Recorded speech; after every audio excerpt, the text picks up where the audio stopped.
we raise the hand on the wrestling season and bring on the madness of March.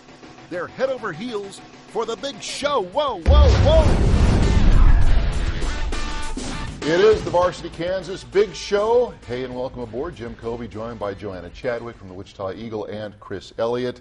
And let's talk some wrestling first, as the state wrestling tournaments were concluded over the weekend. And along with Norton in Class 3-2-1A, we have all champions from our area. I'm talking about from a team standpoint. We have Andale, champions in 4A. We have Andover Central in 5A.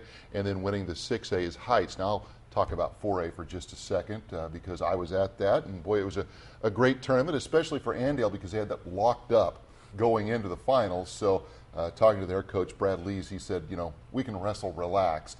And it's a good thing because of the 5 wrestlers that they had in the finals, only Jake Hattabaugh was able to come away as a champion, and that wasn't unexpected. There were some very good wrestlers there at the 4A tournament, including now another 4-time champion, Ryan Coakley of St. James Academy. All right, 5 and 6A is where you guys were at. First of all, how was the venue there, Hartman Arena, for this event? Well, I really liked it. I mean, you're looking at, in the past few years, you know, 6A and 5A just keep moving. Yes. Coliseum, then Coke Arena, then Coliseum, then Interest Bank. And those are very different venues than Hartman. They're very large, they're very spacious. But Hartman Arena, I really liked the atmosphere. It was nice and close and packed in, and you know the fans were really kind of on top of the action.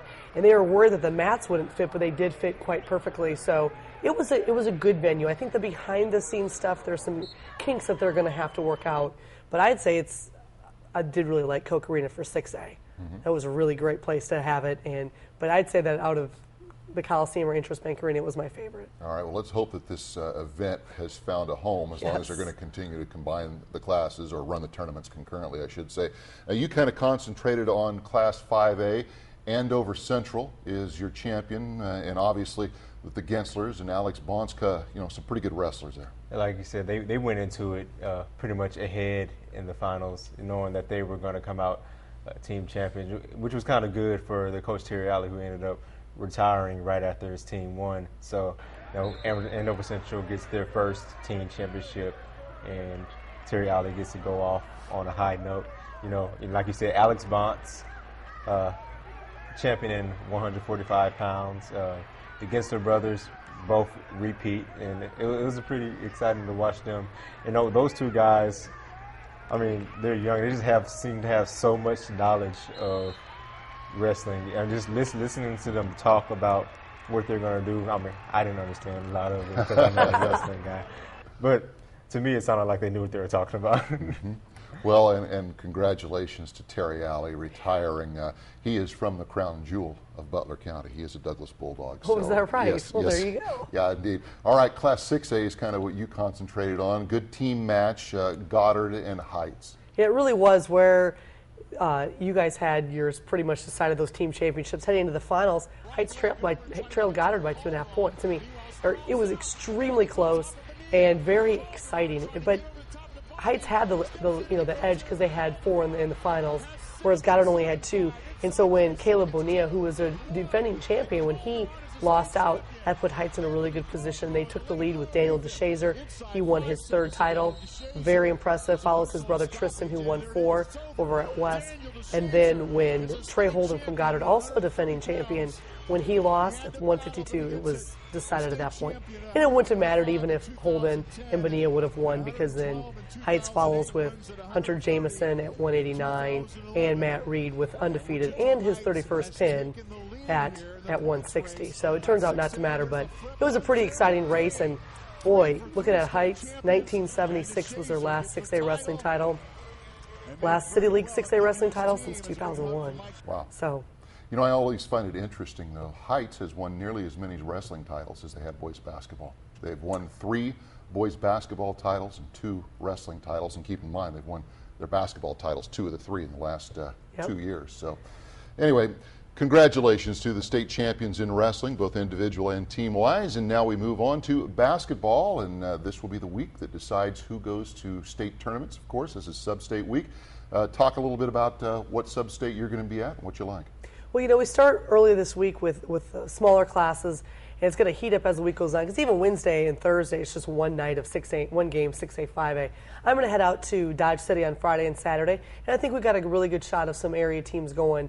You know, you could see Mays, Northwest boys, girls, Goddard girls have a shot to go there, so it should be pretty good sub-states out there. And you are going to be at a whale of a sub-state, I understand, in Class 5A. I'm actually going to Class 6A. I'll be in Topeka, is that right? Yeah, Topeka. Is she your travel agent? Yeah, she she books all my stuff. It's kind of easy on me, so I don't have to worry about all that. I tell him where he's going. No, Okay. I don't tell him anything. We No, work I'm on going- this okay, together. Go to Washburn Rural. I'm going to Washburn Rural, you know, to check out Heights play and watch the boys and girls, see if they can continue on their nice win streak they have going on. But like you said, there will be a heck of a 5A regional sub-state going on in Salina on the girls' side. You got 18-2 Salina South. You got 18-2 Newton and 18-2 McPherson. You have a pretty darn good Emporia team, I think at 14-6. And you have a Salina Central, which actually beat Salina South.